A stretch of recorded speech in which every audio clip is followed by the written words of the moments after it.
Bismillahirrahmanirrahim. Alhamdulillahirabbil alamin wassalatu wassalamu ala asrofil anbiya'i wal mursalin sayyidina Muhammadin wa alihi washabbihi ajmain. Alhamdulillah, segala puji bagi Allah atas segala nikmat yang telah diberikan, nikmat sehat, nikmat keluarga, nikmat pekerjaan, nikmat rezeki, hingga akhirnya kita sekarang bisa ada di sini. Salawat serta salam juga kita panjatkan kepada junjungan kita Nabi besar Muhammad Sallallahu Alaihi Wasallam. Semoga nanti kita semua menjadi golongan yang mendapatkan syafaat olehnya. Bismillahirrahmanirrahim. Assalamualaikum warahmatullahi wabarakatuh. Apa kabar sahabat Uma? Gimana hari ini puasanya? Lancar? Alhamdulillah seneng banget ya. Ini adalah kalau tidak salah Ramadan ke-7, benar? Ramadan ke-7 di puasa kali ini, Ramadan kali ini itu berbeda pastinya, lebih syahdu, lebih apa ya, kayaknya kalau sekarang saya merasanya kayaknya lebih hikmat. Kenapa? Karena kita semua umat muslim di dunia tengah diuji kesabaran yang ekstra akibat pandemi COVID-19 yang melanda hampir di seluruh dunia.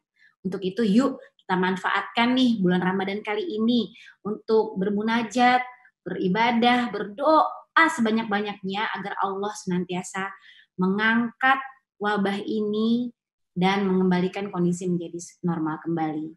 Dan perkenalkan, saya Mega Novelia, senang sekali saya hari ini bisa menyapa sahabat Uma semua di rumah di live streaming kali ini. Karena memang selama Ramadan, Uma memiliki berbagai aktivitas menarik yang bisa dicoba di rumah oleh sahabat Uma. Antara lain ada live stream kajian, kemudian ada live streaming sharing juga, dan semua insya Allah bermanfaat. Jadi diikutin tuh jadwalnya, hari ini ada apa ya, oh besok apa kajiannya ya. Nah ngomong-ngomong kenapa ya saya hari ini sharing? Sebenarnya saya hanyalah ibu rumah tangga dari 3 orang putri nih. Siapa nih sama barengan nama saya nih? Saya adalah ibu dari 3 orang putri, usia 6 tahun, usia 4 tahun, dan satu lagi bayi 11 bulan. Alhamdulillah sekarang semuanya sedang di atas bersama dengan ayahnya. Jadi saya bisa me time di sini sambil ngobrol, mengisi waktu ngabuburit. Semoga jika ada yang sudah ikutan di live kali ini bisa mendapatkan manfaat, bisa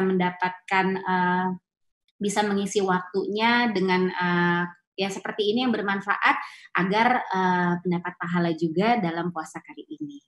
Nah, saya selain ibu rumah tangga, saya juga membuka kelas bermain anak, namanya Rumah Mandar. Jika belum tahu, boleh ya nanti di-follow. Saat ini masih ada di IG, di Instagramnya Rumah Mandar. Rumah Mandar adalah kelas bermain anak usia 1,5 sampai 3 tahun. Nah, si Rumah Mandar ini nih bentuknya itu permainan yang home education. Aduh, mohon maaf ya kalau agak grogi gimana, kan udah lama nih nggak ngomong di depan sini nih. Jadi home education itu jadi artinya yang edukasi yang berasal dan berakhir dari rumah. Nah itu dia. Bentuknya seperti apa nanti kita akan banyak ngobrol dulu. Sebelumnya saya ingin ingetin kalau di sini teman-teman yang pengen bertanya boleh banget gabung dong di diskusi kita kali ini, di sharing kita kali ini. Bisa kalau yang mau nanya langsung aja dengan hashtagnya main bareng anak. Ya, dan jangan lupa untuk menuliskannya dengan tombol pencet tombol pensil di kanan bawah. Nah, ada ya di situ. Di sini apa situ? Nah, di situ boleh kalau ada yang mau bertanya dengan hashtag itu. Nanti saya juga ada hadiah menarik buat yang bertanya sesuai dengan hashtag tentunya. Plus ada informasi menarik lagi. Nih, bulan penuh berkah emang bulannya bagi-bagi rezeki tentunya. Jadi di sini saya akan bagi hadiah, bukan saya sih, tapi juga dari banyak sponsor nih untuk kali ini akan memberikan hadiah buat sahabat Uma. Nah, yang beruntung nantinya. Tapi sebelumnya saya mau kasih informasi yaitu tentang bagi sahabat Uma yang ingin update berita dunia olahraga terkini bisa mengunjungi situs score.id. Oke, selama Ramadan karena akan ada banyak konten menarik di YouTube Skora Indonesia yang bisa jadi teman menunggu berbuka. Jadi jangan lupa follow juga akun Instagram Skor ID di Skor Indonesia. Ya, itu dia ya. Karena itu akan dibagiin nanti akan ada hadiah dari Skor ID tentunya. Dapat jersey. Yeah. Jadi itu dulu untuk pembukaan kita. Semoga kita udah kenal kayak begini karena tak kenal maka kata sayang ya. Jadi kita emang harus mengenal. Jadi kalau udah kenal kan enak ya mau ngobrol nanti ya bertukar pikiran, berdiskusi, mungkin mau curhat. Boleh. Mengirim bukaan juga boleh. Nah, sambil ngobrol santai ini sebenarnya saya mau bikin disclaimer nih. Jadi saya di sini sharing sebagai seorang ibu rumah tangga. Jadi apa yang saya sharing adalah berdasarkan pengetahuan saya yang terbatas, yang sedikit, pengalaman saya yang minim sebagai ibu rumah tangga, bukan sebagai ahli dalam bidang pendidikan anak ataupun sebagai psikolog anak. Jadi kita di sini sama-sama belajar ya, dan saya terbuka sekali untuk masukan atau cerita dari sahabat rumah semuanya. Kenapa sih ngomonginnya soal main gitu? Nah, kalau main rasanya kalau bagi para orang tua, terutama mungkin para ibu, itu main tuh setiap hari, bagi mereka yang punya anaknya masih usia 5 tahun atau di bawah 5 tahun, kayaknya itu udah jadi kosakata yang utama ya. Karena setiap harinya anak-anak itu pasti akan ngajakin kita tuh main. "Ma, main yuk." "Ma, main apa ya kita?" Atau, "Mama hari ini bikin mainan apa?" Nah, sama aja ya. Jadi main, bukan belajar, "Mah. Ma, aku mau belajar." Jarang. Nah, kalau kebalikannya, kalau kita nih orang tua atau orang dewasa malah kebalikannya nih. "Ayo, kamu harus belajar." Atau, "Hari ini besok kita belajar ini ya." Jadi ada beda nih tujuannya. Kalau anak itu biasanya emang pengennya main, kalau orang tua targetnya belajar. Padahal dalam bermain itu ada unsur pembelajarannya loh. Nah, kenapa sih? Yuk kita buktikan ya. Kenapa kalau main itu tuh penting? Pertama, yang pastinya ini sudah terbukti dari pendapat para ahli kalau main itu pentingnya bagi si perkembangan anak. Karena dari bermain anak bisa berbagi, bisa belajar berbagi, belajar menunggu, belajar bergiliran, bekerja sama, berimajinasi, berkreasi. Kemudian dengan bermain juga dapat merangsang fungsi indranya. Ada fungsi sensorial, motorik, dan juga ketangkasan anak. Bermain juga bisa meningkatkan kecerdasan, juga kemampuan berbahasa. Dan bermain bisa meningkatkan interaksi sosial, serta menumbuhkan kepercayaan diri anak. Masa iya sih kalau udah punya segini manfaatnya, kita tidak manfaatkan cara ini untuk bisa memaksimalkan potensi yang ada di anak. Jadi sekarang kita coba ngambilnya seperti pola pikirnya anak ya. Wah, ternyata kalau buat anak kecil main itu sebuah kepentingan loh. Nah, kalau orang dewasa justru kebalikannya di dunia anak adalah dunia bermain. Kalau orang dewasa dianggapnya kegiatan yang buang waktu. Ada kayaknya kamu jangan main-main aja deh gitu. Nah, sementara kalau buat anak-anak ini adalah kegiatan yang penting banget buat mereka.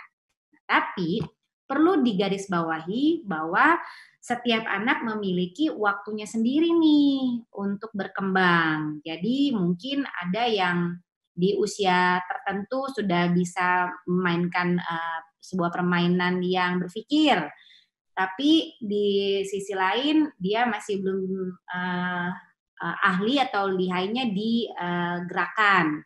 Atau sebaliknya, ada yang dari segi sensoriknya bagus, tapi secara mungkin motorik kasarnya kurang. Nah, karena setiap anak itu punya waktunya masing-masing nih buat berkembang. Jadi jangan heran kalau kok anak aku umur 2 belum bisa ngomong ya. Atau mungkin ada juga yang kok umur 3 belum bisa kancingin baju ya. Ada juga yang anakku tuh umur 1 masih belum berani berdiri nih, masih belum gitu. Selebihnya tentunya jawabannya yang lebih tepat adalah dari ahli spesialis tumbuh kembang yang bisa menerangkan. Namun kita sebagai orang tua memang tidak disarankan untuk membandingkan apa yang terjadi pada anak kita dengan anak yang lain karena setiap anak itu berbeda.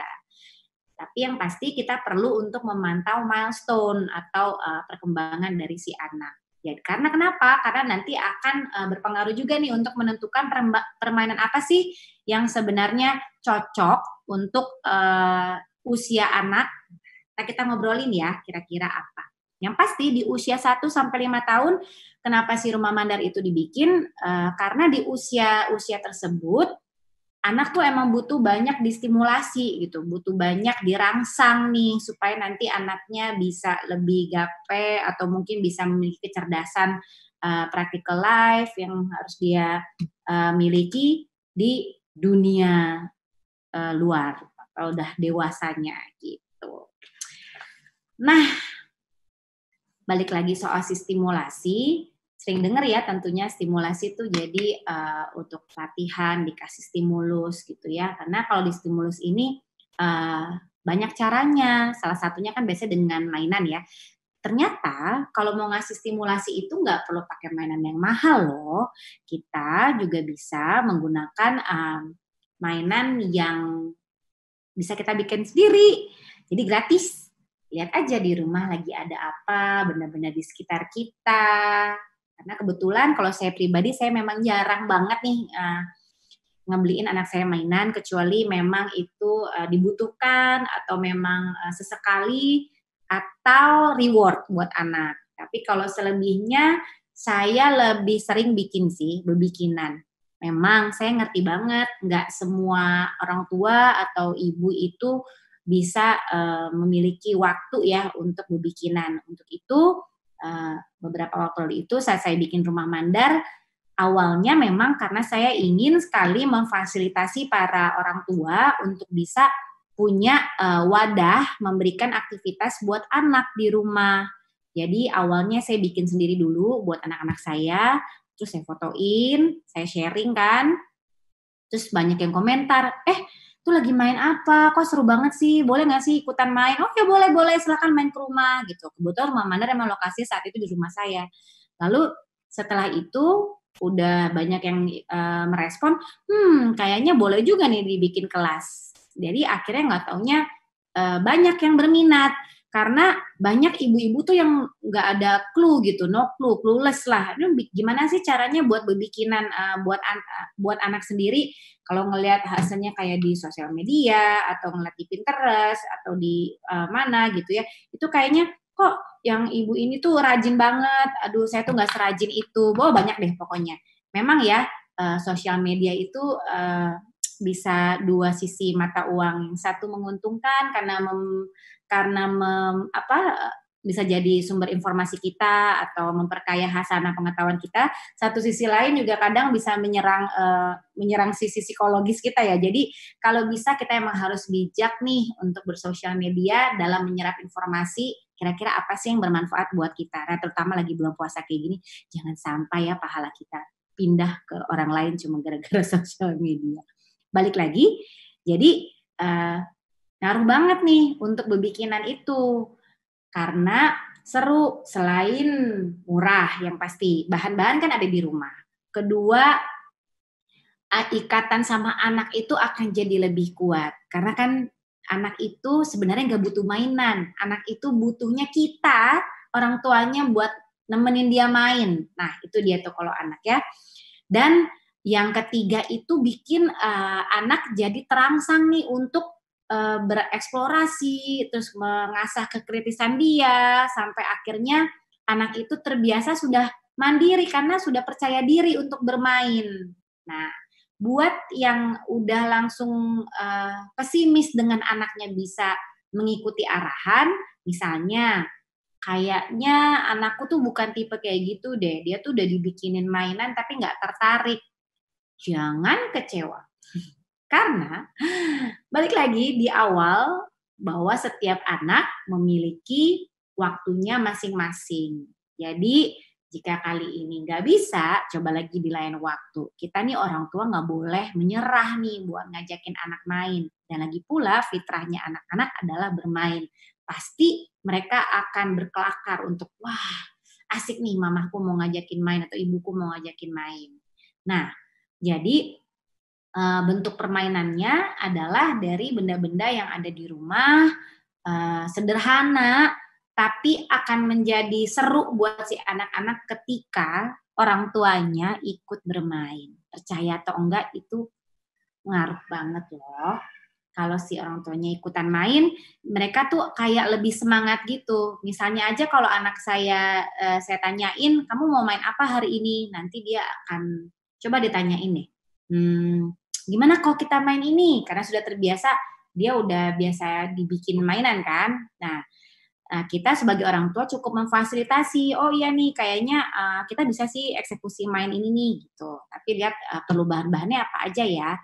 Saya sendiri juga, mengakui bahwa saya nggak selamanya kok bisa hadir untuk menemani anak saya main gitu. Karena, eee, kadang nih badan kita ada di samping anak buat nemenin main, tapi pikiran kita nggak samping anak. Atau ini anak, dikasih mainan tapi kitanya sibuk sama handphone. Terus, mau main sama anak, kita tunggu ya Nak ya, mama ada ini, mama ini. Nah itu pasti. Padahal esensi dari bermain dengan anak itu adalah ikutan duduk bermain bersama membersamai, yaitu bermain dengan sepenuh jiwa, sepenuh tubuh juga. Jadi badannya juga sama jiwanya juga, itu. Jadi mau main apa aja, itu akan terasa menyenangkan, gitu. Ide mainnya apa aja? Banyak, banyak banget. Nah, gimana kalau sekarang, eee, karena di rumah Mandar itu anaknya di bawah 3 tahun, jadi, saya pingin sharing dulu nih tentang ide-ide bermain untuk anak di usia 1 sampai 3 tahun. Nah, kalau usia untuk 1 sampai 3 tahun itu biasanya kita harus, merangsang sensorinya karena di usia-usia ini, perlu stimulasi, indera-inderanya biar, lebih peka, biar kita juga tahu apakah anak sensitif atau tidak. Itu bisa dikasih permainan-permainan yang, sifatnya itu merangsang, inderanya dan juga melatih motorik halus, motorik kasar lewat permainan yang sederhana. Bahan-bahannya juga sederhana. Misalnya aja mau bikinan dari tepung. Di rumah ada tepung. Oke, kalau di rumah ada tepung itu bisa banget buat anak 1 sampai 3 tahun. Caranya keluarkan tepung dengan sedikit minyak dan juga air, kita jadikan satu, maka itu bisa menjadi resep bikin Play-Doh buatan. Wah, enak ya kalau Play-Doh itu kan anak diajak untuk meremas. Meremas itu melatih otot-otot yang ada di area tangan. Kenapa anak perlu belajar ngeremas? Karena nanti anak akan belajar buat membuka pintu. Habis buka pintu, anak juga akan mengikat tali sepatu. Habis mengikat tali sepatu, anak juga akan memegang pensil. Jadi area di pergelangan tangan itu memang sangat penting dan perlu untuk dilatih supaya anak punya kekuatan.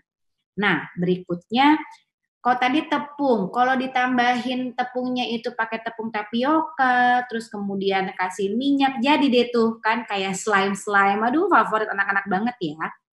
Berhubung di usia 1 tahun atau 1,5 tahun itu kadang masih masuk fase oralnya anak, jadi kita harus lihat-lihat nih, apakah nanti permainan ini bisa berbahaya atau tidak kalau dimasukkan ke dalam mulut kan, gitu. Kalau buat yang masih bayi bisa dibikinin sensory box atau sensory bottle. Jadi ada botol isinya macam-macam benda, mengeluarkan bunyi, ada macam-macam warnanya, dikasih air, dikasih manik-manik, itu bisa merangsang menstimulasi untuk visualnya.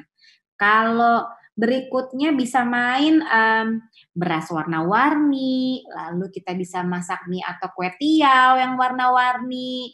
Lalu kalau suka ngecat, nah kita bisa nih dari cat kita ambil daun untuk dicat, kemudian kita ambil ranting untuk dicat.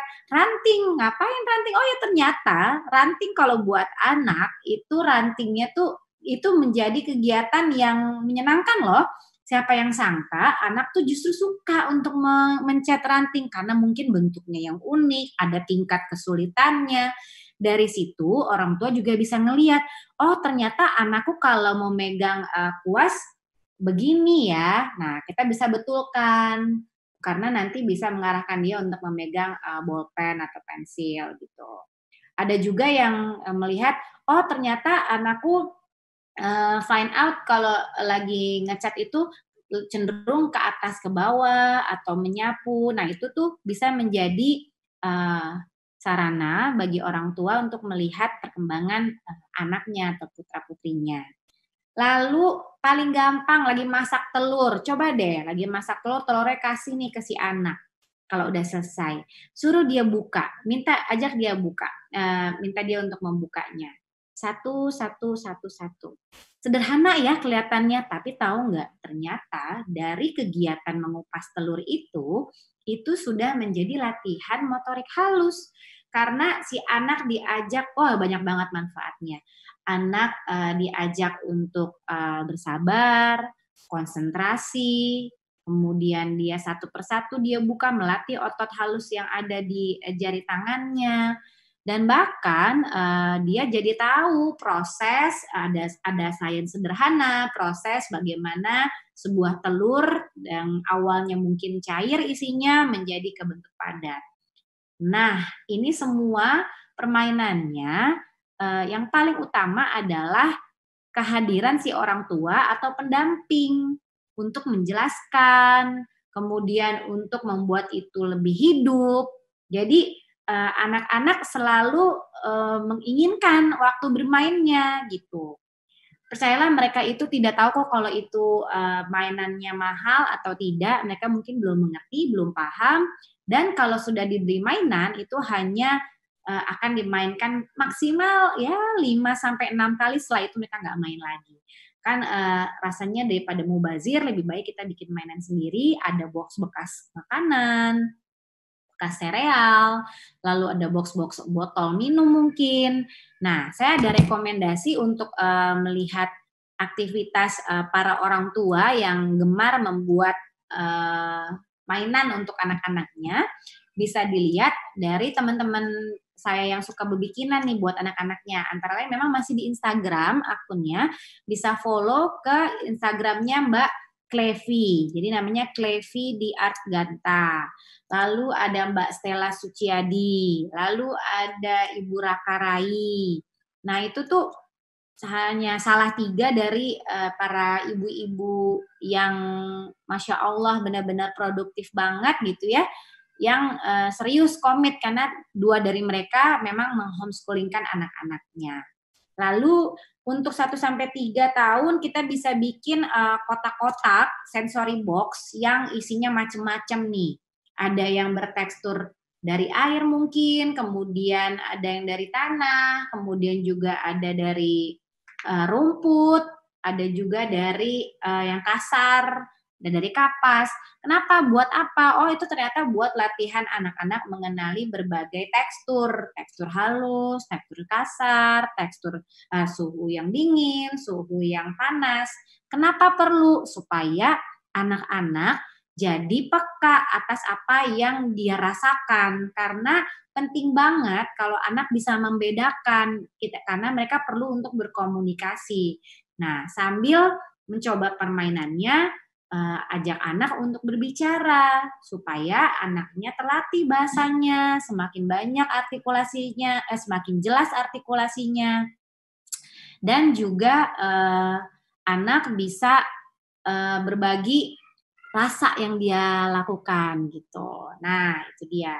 Terus kalau lagi masak sayur, coba deh ajakin anaknya mata-matahin sayur.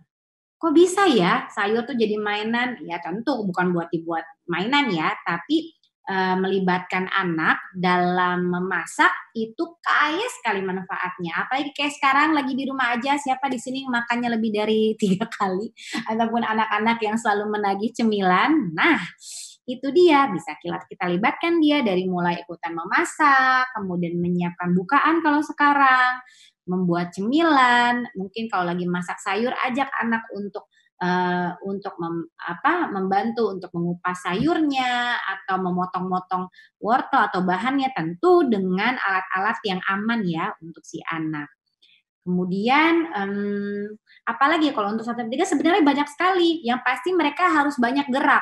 Mereka harus banyak gerak, mereka harus latihan keseimbangan. Nah, pertanyaannya yang paling banyak suka kayak gini, kalau anaknya itu nggak bisa diem, terus gimana? Ya udah emang nggak usah disuruh diem, emang anak itu ya anak memang fitrahnya akan bergerak, malah yang perlu dipertanyakan ketika kenapa ya anakku diam saja gitu. Itu malah perlu dicurigai, kenapa anaknya diam, itu bisa mencurigakan. Biasanya kalau anaknya diam antara akhirnya ngeberantakin barang atau dia sedang mengunyah sesuatu yang sebenarnya tidak boleh dikunyah.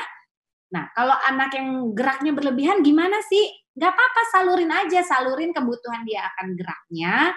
Kita kasih permainan yang menantang, misalnya kalau emang dia suka banget bergerak, kasih deh tuh tantangan dengan ada banyak, misalnya kita susun bangku-bangku untuk dia lewati, bantal-bantal untuk dia lompat gitu. Kita salurkan aja sampai energi dia habis. Kalau energi dia nggak habis-habis, Mbak, terus gimana? Kalau emang energi dia nggak habis-habis, pasti ada nanti. Dia akan capek pada waktunya. Kita alihkan. Setelah dia emang main enggak, kita kasih dia makan. Kalau emang dia masih juga energinya nggak habis-habis, tapi itu percayalah itu adalah anak-anak. It's so normal. Itulah anak-anak. Biasanya sih yang kayak gitu, kalau saya perhatikan memang cenderung di anak laki-laki ya. Ada juga di anak perempuan. Cuma kalau di anak laki-laki memang ketertarikannya bukan di harus duduk mengerjakan art and craft, dikasih lembaran, mungkin dia nggak terlalu tertarik. Tapi kalau udah yang main air, main basah-basahan, main kotor-kotoran, wah itu paling juara. Nah, tips dari saya kalau mau bikin mainan yang kotor-kotoran, itu memang paling disukai nih sama anak-anak. Jadi kalau lagi main kotor-kotoran, siapkan dulu alasnya. Karena pasti kita sebagai orang tua, apalagi kayak saya nggak ada ART. Aduh, nggak ada asisten rumah tangga, anak 3 masih kecil-kecil, semuanya butuh buat main, semuanya butuh explore. Kira-kira gimana ya memfasilitasinya? Memfasilitasinya adalah sesuatu yang membuat saya tetap waras. Tetap waras di sini adalah saya tetap harus kasih batasan. Karena kalau sayanya nanti akhirnya naik nih tensinya karena melihat rumah yang berantakan, kemudian saya lelah, akhirnya saya jadi emosi, akhirnya tuh feedback-nya nggak akan bagus buat anak-anak. Jadi saya merasa saya perlu juga nih mengendalikan diri saya sendiri dulu. Oh, kalau tenang dulu deh. Oh, anakku mau main.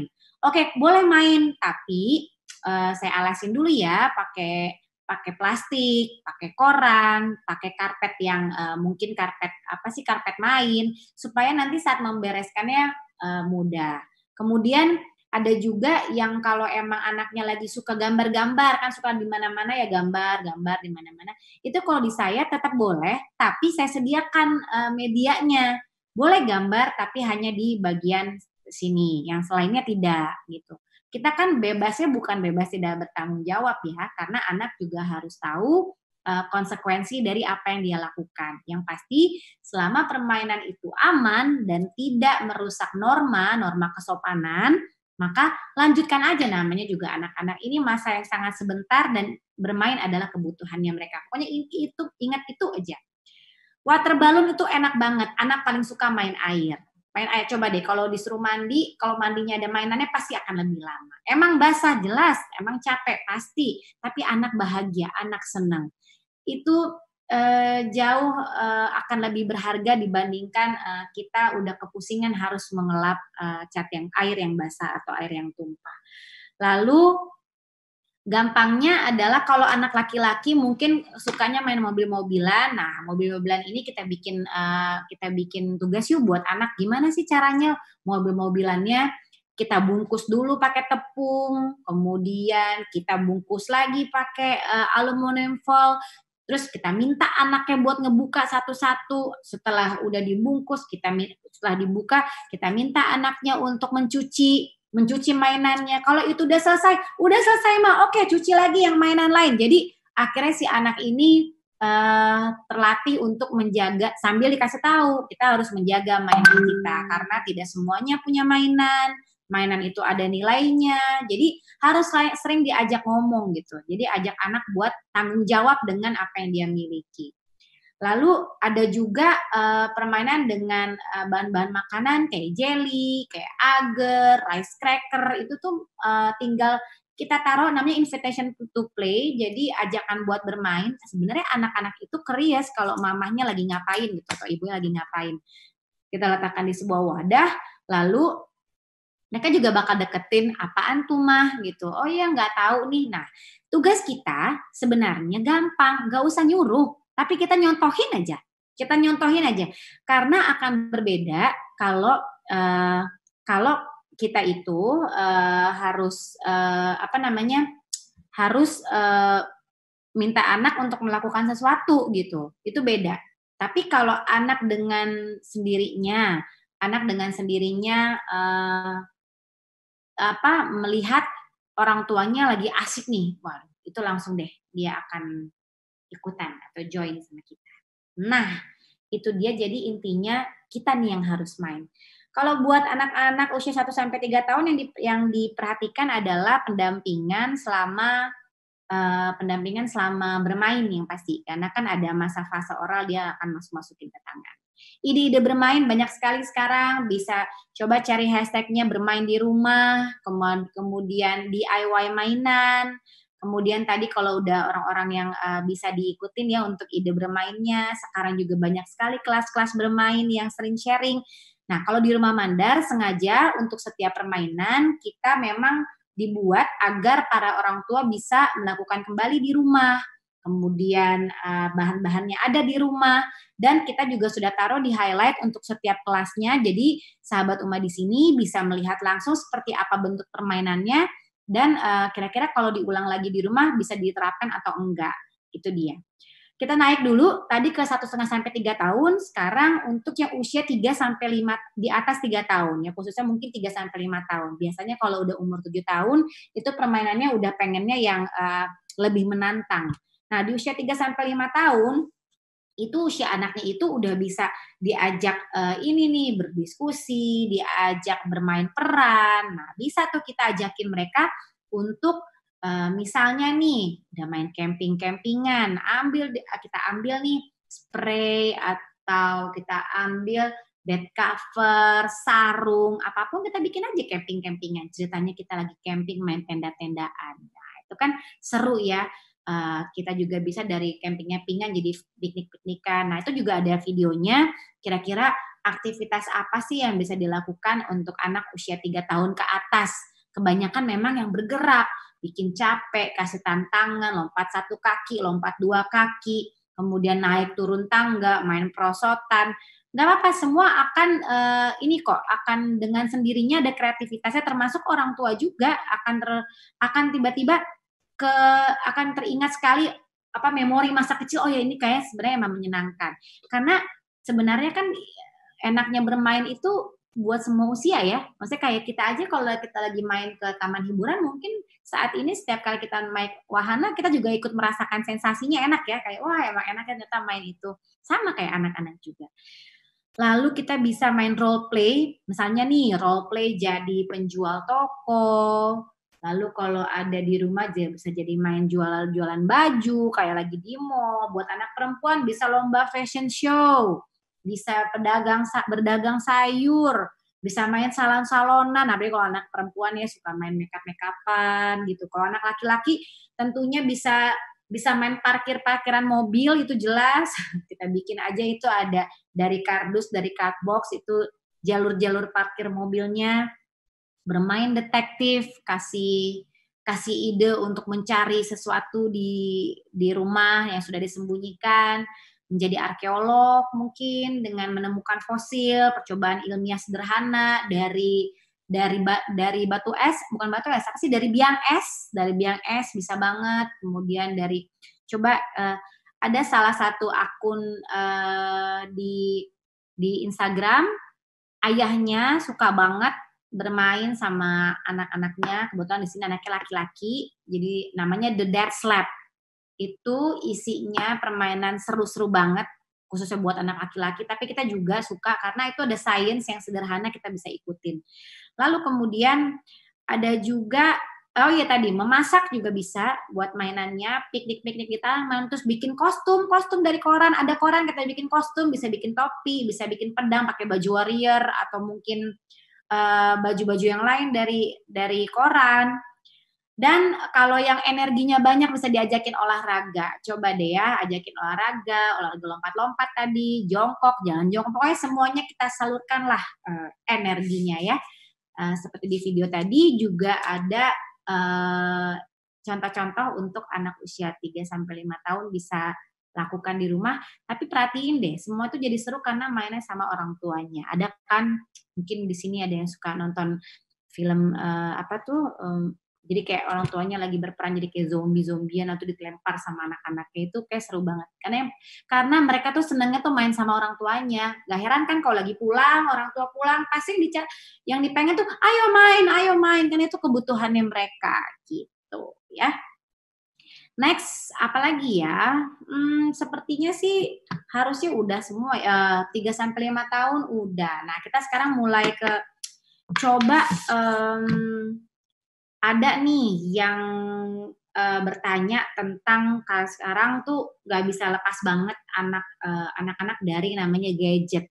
Jujur, saya adalah orang tua yang masih memberikan gadget kepada anak saya. Saya masih belum bisa untuk tidak memberikan gadget kepada anak saya. Walaupun saya tahu efek jangka panjangnya tentu tidak baik jika anak sampai kecanduan.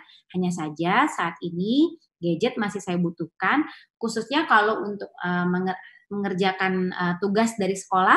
Saat ini kan memang school from home. Nah, terus juga saya masih juga sih ngasih untuk sekedar saya ingin me time. Aduh, pokoknya saya masih seperti itulah.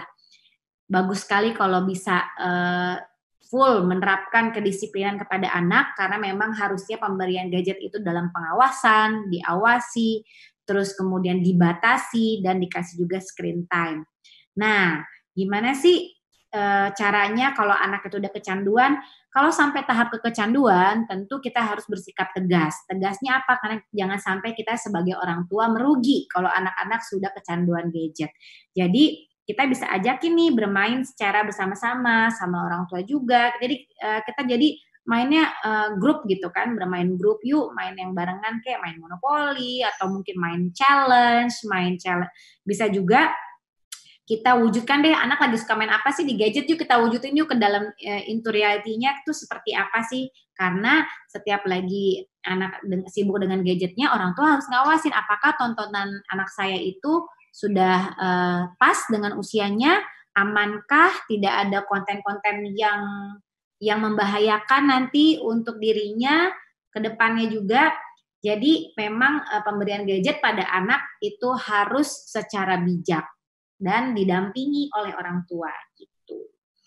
Permainannya bisa sih dapat bisa dilihat nanti kalau misalnya anaknya nggak fokus nih gara-gara cuma pengen sama gadget, berarti itu dia lebih tertarik sama yang ada di handphonenya. Jadi kita harus bikin yang seru, yang menarik dia untuk sampai dia ngeliat gitu. Kalau enggak dia akan asik aja dia tuh terus kayak gini, menjadi si generasi nunduk ya, cuma ngeliat ke handphone aja. Yang sampai dia aduh. Makanya nih kita orang tua harus proaktif asli. Masalahnya adalah anak-anak sekarang itu kritis. Dia bisa kayak gini, mama nggak nyuruh aku nggak main gadget atau nggak boleh lihat handphone, mama sendiri aja lihat handphone terus. Nah, itu dia. Kita orang tua itu sebagai contohnya mereka harus juga memberikan contoh yang ingin ditiru oleh anak itu seperti apa. Kalau kitanya juga nggak lepas dari handphone, dari laptop, ya jangan berharap anaknya bisa paham bahwa laptop dan handphone itu adalah kebutuhan gitu. Next, kita pengen ngomongin tentang penghambat kreativitas anak. Nah, kalau anak sering diinterupsi itu kayak gini, nih lagi main, salah, nggak kayak gitu. Atau, kok kamu kok kayak baru aja mulai. Terus, kok masukinnya ke situ? Saya sering banget nemuin kasus ini nih kalau lagi di kelas main. Jadi kalau di kelas main, kebanyakan yang main tuh orang tuanya. Kenapa? Karena orang tua itu orientasinya adalah proses. Pengennya rapi, pengennya bagus, pengennya benar gitu. Sedangkan kalau buat anak mohon maaf saya koreksi, orang tua orientasinya adalah hasil. Hasil tadi, pengennya bagus, pengennya rapi, pengennya sesuai gitu dengan instruksi. Sedangkan kalau buat si anak orientasinya adalah proses. Dia cuma mau enjoy aja, dia cuma pengen tahu kalau kuas tuh digerakin ke kanan, ke kiri, oh jadinya cuma kayak begini. Kalau anak-anak, kalau orang tua jangan keluar-keluar, jangan kayak gitu. Kok langitnya warnanya merah, langit kan warnanya biru. Nah, kebanyakan ngatur, kebanyakan interupsi gitu. Jadi anak akhirnya kreativitasnya akhirnya jadi mandek, terbatas kan. Mungkin kalau anaknya bisa ngomong, ya udah mama aja deh yang main, kayak semua mama deh gitu. Padahal kalau di orang tua juga mungkin yang dirasakan, kok anaknya nggak ada inisiatif ya untuk ngapain gitu. Dia kayak pengen membuka. Nah, tadi saya bilang kalau anaknya minim inisiatif, maka yang dilakukan orang tua adalah merangsangnya dengan memberikan contoh. Jadi nanti anaknya ikutan. Tapi jika anak sudah melakukan sesuatu, kalau bisa kita minim interupsi gitu. Baik berupa koreksi ataupun sindiran. Misalnya kok kamu gambar jelek banget sih, apalagi kayak gitu, jangan sampai.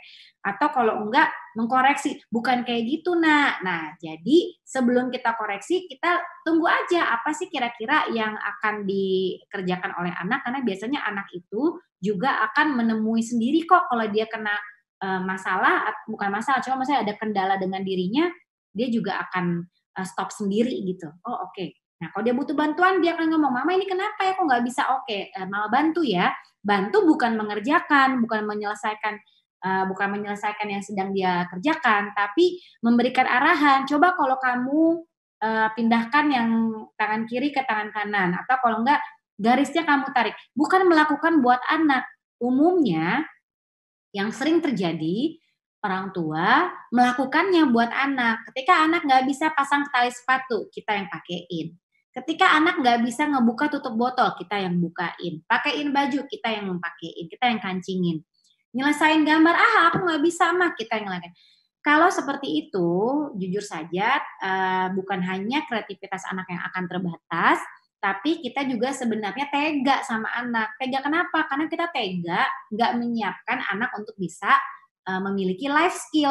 Life skill tuh apa sih? Yaitu keterampilan hidupnya. Karena nanti di luar sana, di sekolah, di kehidupan di luar rumahnya, mereka akan berjuang sendiri. Nggak ada yang memakaikan sepatu mereka, nggak ada yang membukakan pintu untuk mereka, nggak ada yang membukakan kotak makan untuk mereka atau nyuapin mereka. Jadi kita sudah harus memberikan keterampilan tersebut tentunya dengan cara kita sebagai orang tua masing-masing gitu. Nah, jadi tegas itu perlu, bukan karena kita emang harus tega gitu. Teganya bukan bikin anak jadi bukan nggak manjain anak ya, tapi lebih ke oh ya dia butuh ini nih buat nanti di kehidupan dia nantinya gitu. Itu dia tadi kalau untuk penghambat kreativitas anak. Nah, ada juga yang mungkin bertanya, gimana sih caranya untuk merangsang anak yang proaktif dan juga hiperaktif? Nah, kalau untuk proaktif, sebenarnya senang loh punya anak yang proaktif, karena proaktif itu berarti anaknya itu kritis gitu, kritis, ingin dikasih tanggung jawab, ingin terlibat, kasih aja tanggung jawab. Karena biasanya kalau anak proaktif itu udah nanya duluan, udah meminta duluan gitu. Memang akhirnya si orang tua jadi lebih ekstra nih untuk untuk menjawab, untuk memberikan kegiatan. Tapi coba deh lihat, itu jauh lebih beruntung memiliki anak yang proaktif dibandingkan anak yang pasif. Karena kalau proaktif kita jadi sudah dimudahkan dengan mengetahui apa sih keinginannya dia. Nah, kasih dia tuh anak-anak tersebut tanggung jawab. Misalnya kalau dia seorang kakak, kita minta dia, hari ini tugasmu adalah menjaga adik. Kalau kamu berhasil menjaga adik, adik tidak menangis, adik tidak jatuh, maka kamu akan mendapatkan bintang dari mama. Wah, itu dia akan langsung dengan, oke, aku siap. Dan dia akan senang. Oh, itu akan dipegang banget tuh tanggung jawabnya. Kemudian, atau kasih dia tanggung jawab untuk merapikan mainan, membantu menyiapkan alat makan, kemudian mungkin mengajari adiknya, membuat sarapannya sendiri. Kalau anak proaktif, dilibatin. dia mau apa dilibatin, kita lagi ngapain dilibatin aja, tapi tentunya dengan porsinya. Pasti akan 2 kali kerja? Iya, tentunya. Tapi kalau mau ngeliat jangka panjangnya terhadap anak, nggak apa-apa deh capek kerja, capek 2 kali kerja daripada nanti menyesal anaknya nggak diberikan kesempatan untuk menunjukkan potensi dirinya. Nah, beda sama yang hiperaktif. Nah, kalau yang hiperaktif itu dia butuh pemenuhan untuk geraknya. Ini ada videonya tentang apa sih yang bisa dilakukan kalau anak hiperaktif. Salurin aja energinya. Dia punya energi yang sangat banyak dengan kadang mungkin rentang konsentrasinya yang rendah atau minim. Nah, kasihin deh tuh model permainan yang melibatkan gerak tubuh. Misalnya seperti lomba adu merangkak, kemudian mau berolahraga, main bulu tangkis, kemudian menari atau mengikuti gaya, atau mungkin berguling, atau mungkin melompat-lompat. Kenapa? Karena dia butuh untuk menyalurkan energinya. Nah, itu dia. Bedanya lagi. Nah, itu kalau untuk hiperaktif.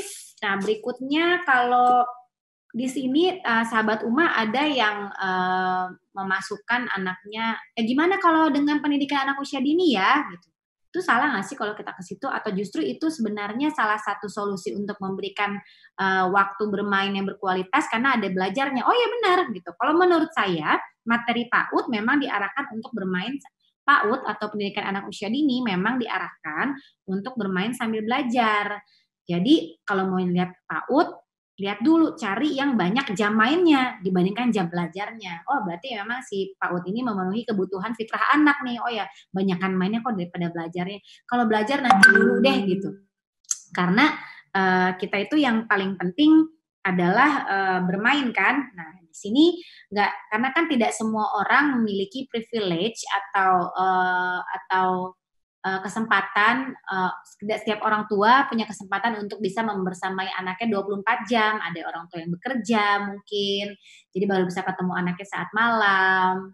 Jadi memang bersama dengan anak selama 24 jam bukan jaminan kita lebih berkualitas. Malah kadang kalau orang tua bekerja, ketika dia baru ketemu sama anaknya di malam selepas kerja, justru lebih berkualitas karena konsentrasi dia hanya untuk anaknya.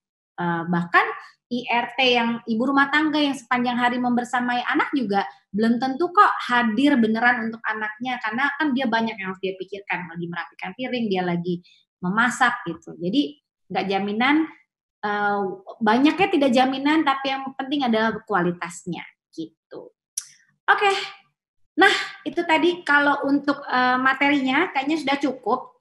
Rasanya saya pengen ingetin lagi sebelum lupa, yaitu yuk update berita dunia olahraga terkini dengan cara mengunjungi situs dari skor.id, karena selama Ramadan juga akan banyak banget konten menarik di YouTube Skor Indonesia yang bisa kamu jadikan sebagai teman untuk menunggu berbuka.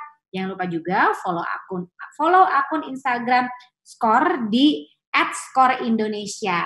Hari ini Skor ID akan bagi-bagi hadiah untuk sahabat Uma yang beruntung di live kali ini. Nah, kita bacain ya pertanyaan-pertanyaan yang udah masuk di hashtag main bareng anak. Nah, main bareng anak ini, oke. Terima kasih yang sudah bergabung. Harus lihat contekan dulu. Oke, nah ini ternyata ada yang bertanya tentang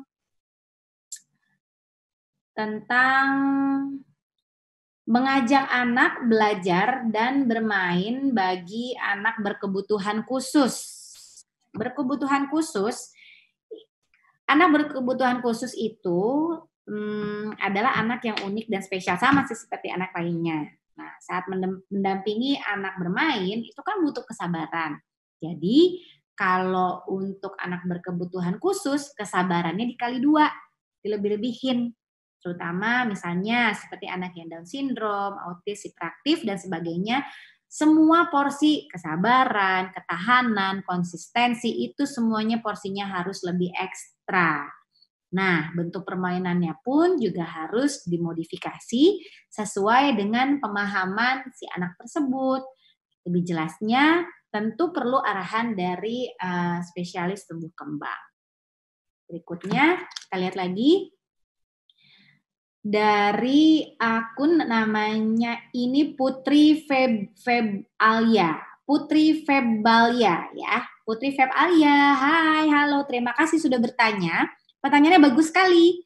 Bagaimana cara bermain sembari murojaah hafalan Quran yang efektif di bulan Ramadan ini? Banyak nih permainan buat sekalian murojaah. Jadi kita sambil murojaah kita bisa main namanya tuh kita jadi bisa challenge nih si anak dengan kata-kata yang berarti dalam di dalam Al-Qur'an. Misalnya saja kita ajak anak untuk bermain mencari kata yang terdapat dalam Al-Quran. Misalnya anak diminta untuk memilih berbagai dari amplop yang sudah kita sediakan, di mana di amplop tersebut sudah kita tulis kata-kata yang terdapat dalam Al-Quran. Saya ngambil satu amplop, lalu ternyata di amplop tersebut tulisannya ada misalnya semut.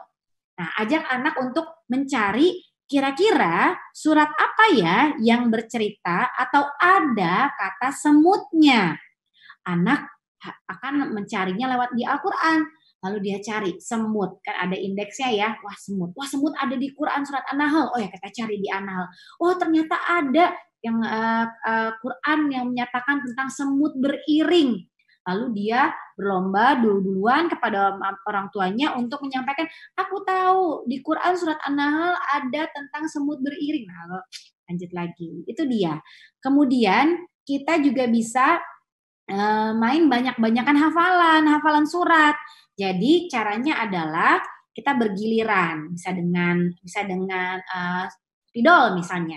Ketika spidolnya kita putar, ini permainan bersama-sama ya tentunya dengan ayah dan ibu atau mungkin kakak dan adik. Jadi ketika kita putar, arah spidolnya kemana nih? Wah arah spidolnya ke mama. Oke, mama duluan. Oke, kalau gitu mama akan murojaah hafalan surat Al-Bainah. Nah, udah nanti mamanya harus nih. Oke, skor mama 1. Kita putar lagi ke arah kakak. Kakak surat Al-Adiyat. Oke, kakak.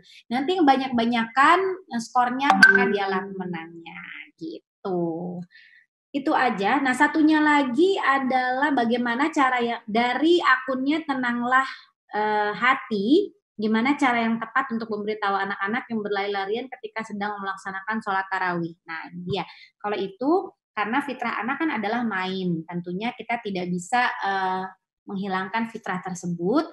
Jadi, memang adalah suatu yang kewajaran jika anak-anak bermain. Adalah tugas orang tua untuk mengingatkan, jangan sampai kegiatan anak ini yang sedang berlari-lari dalam tarawih mengganggu kekusyukan dari jamaah yang lain. Bisa dikasih pengertian kepada si anak bahwa kita semua sedang melakukan sholat, jadi harapkan tenang, karena memang itu biasanya untuk anak-anak nih, bawah 5 tahun harus dalam pengawasan. Gak apa-apa, namanya juga anak-anak, semoga yang lain jamaahnya juga ngerti ya, dan cari masjid yang ramah anak tentunya. Kayaknya cukup dulu untuk pertanyaan, karena kita sudah di penghujung waktu live streaming kita. Aduh cepet banget ya, ternyata 1 jam itu. Dan sesuai dengan janji saya tadi, saya masih pengen kasih waktu nih buat teman-teman di sini. Udah selesai ya. Oke, saya akan pilih salah satu pemenang yang berhak mendapatkan hadiah dari Skor ID karena sudah bertanya di live streaming kali ini. Terima kasih, dan pemenangnya adalah selamat kepada Putri Febalia yang sudah menjadi pemenang di live streaming kali ini. Nanti mohon untuk mend-DM ke Instagramnya Uma untuk memberikan informasi tentang data diri ya, untuk bisa meredeem hadiahnya. Terima kasih sekali lagi untuk sudah join, dan sebagai penutup saya ingin sekali memberikan reminder buat kita semua di sini, ada yang perlu diingat bahwa setiap anak memiliki ketertarikan yang berbeda-beda. Kalau anaknya belum siap untuk main, gak usah dipaksa, tunggu, cari lagi waktu lainnya. Terus juga jangan terlalu perfeksionis, gak apa-apa lah, namanya juga cuma main gitu ya, jangan terlalu perfeksionis. Kalau mau perfeksionis, buat ibadah aja. Setiap lagi gak perfeksionis, kalau bukan ibadah, jangan. Kalau ibadah harus perfeksionis. Jadi kalau lagi anak-anak lagi bikin berantakan, kan dia lagi main. Mengurus anak adalah ibadah. Senyumin aja ya. Lalu makin berantakan emang makin seru, tapi yang paling penting adalah membersamainya, temani, hadir, bukan ngatur, bukan memarahi, apalagi cuma ngelintah aja atau cuma nyuruh-nyuruh aja. Ikut main dengan memberi contoh, karena yang pasti anak hanya butuh kita untuk bermain bersama sepenuh hati, sepenuh tubuh. Itu aja. Sebelumnya saya terima kasih saya ucapkan yang sudah ikutan live streaming kali ini atas perhatiannya. Mohon maaf jika ada kekurangan, tentunya jika ada kebenaran datangnya dari Allah, dan jika ada kesalahan atau kekurangan tentunya dari diri saya. Silakan di follow ya akun Uma saya, ada di Megan Ophelia atau Instagram saya Megan Ophelia. Kita sharing-sharing dan semoga bisa bertemu lagi dalam kesempatan yang berikutnya. Wassalamualaikum warahmatullahi wabarakatuh. Sampai jumpa. Kita terlahir untuk mencari jalan yang lurus. Dalam mendapatkan pengetahuan, dalam mencari pengalaman,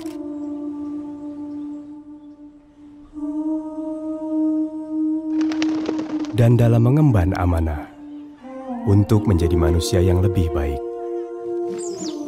Namun, dalam perjalanan kita, dunia tidak selalu sejalan dengan keyakinan.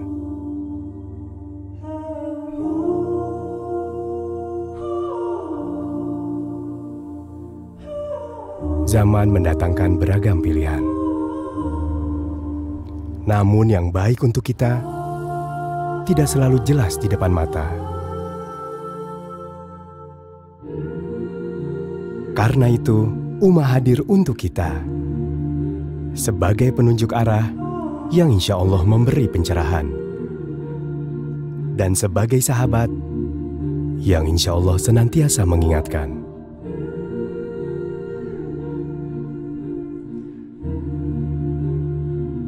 Dalam perjalanan kita pulang